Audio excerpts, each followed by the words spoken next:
nhua cờ nữa cho yêu nhua cha là một trò bể số đó là cho nên nó chỉ cú lo chỉ cha đã đây là lì ta tua là nó chan té lo rồi yêu thì nhua tua đấy ô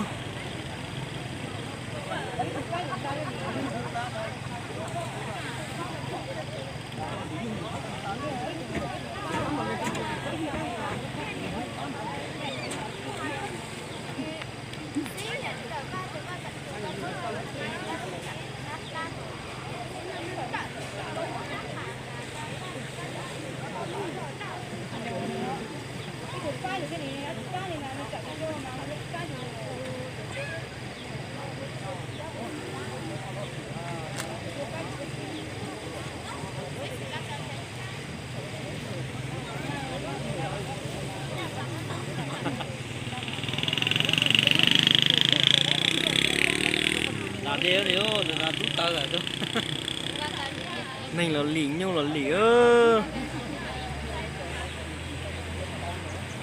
cha đâu còn nó lo chi tôi cha một sạch chế về nó chứ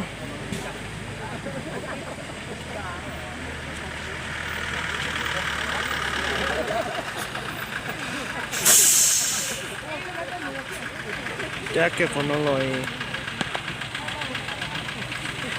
đó là một cái nó xí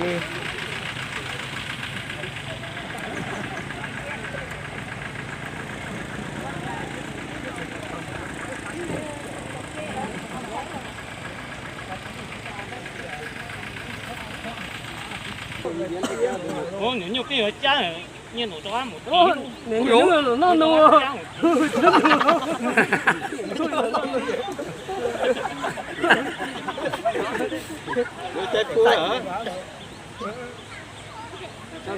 ta đi chừng như là nó chọn cái bọn ta nói những thứ gì đó người ta đây lo đấy từ chết được nó chừng như là liền này để cho lo ba thì nhớ rằng nó to nhưng cha đâu chỉ vẫn nhẹ nhàng cha đâu là nó tuổi chia và ta lo như là biết tuổi anh chế tuổi lo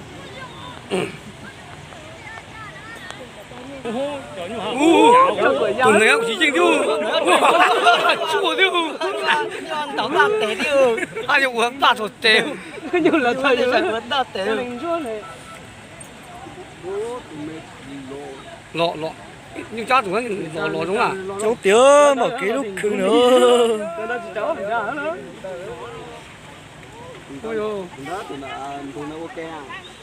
rồi không ai cha một số nhân nên khó khó dễ luôn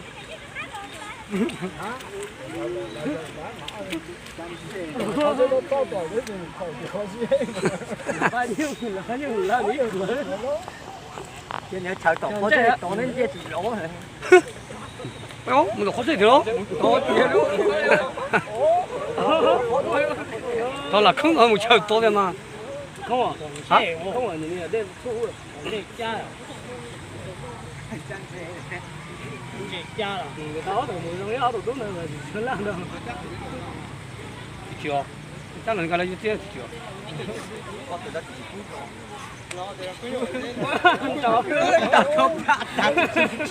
có trả đấy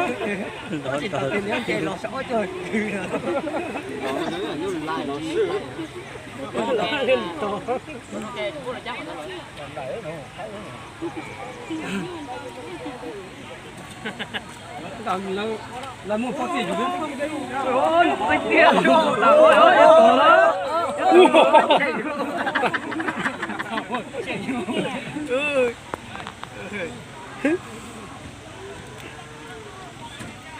là nó khí kia lúc có phải nó mà có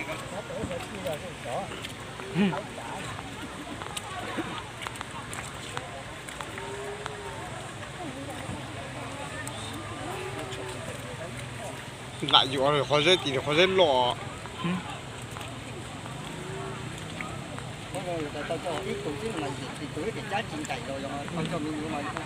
làm cả mình nhiều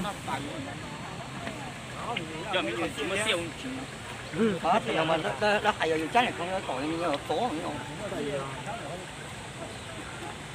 Ủa, thì tiểu chỉ lo tiền đâu này thôi thôi. khó dễ à thì phải do tiền của mấy muốn hết rồi chưa Ủa, thì tiền thì hai yon chặt tiền yon tàu nấy à nó thì tiền lẻ đó các tiểu. khó dễ à lại chịu đấy bạn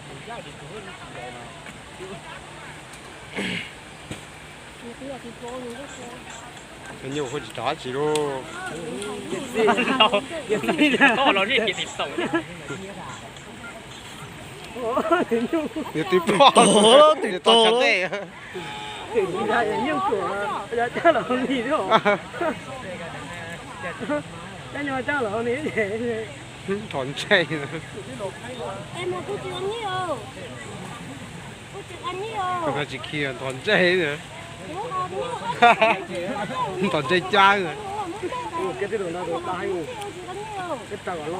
từ má thì chỉ có giá thì to Tài luôn. thì má chỉ có tôi ở chắc có nó cái cho này này giá cái dù giờ nó mất chỉ tốn đây là chỉ giá chọn đầu số bao nhiêu thì tôi tự mà chính chay cái như mà cái chỗ cái như ôi nhớ từ từ từ cá dê đó luôn tôi cá chỉ lỗ đi rồi cá dê thì luôn Chào chứ. Này cô đến đến liệt tiền. cá dê thì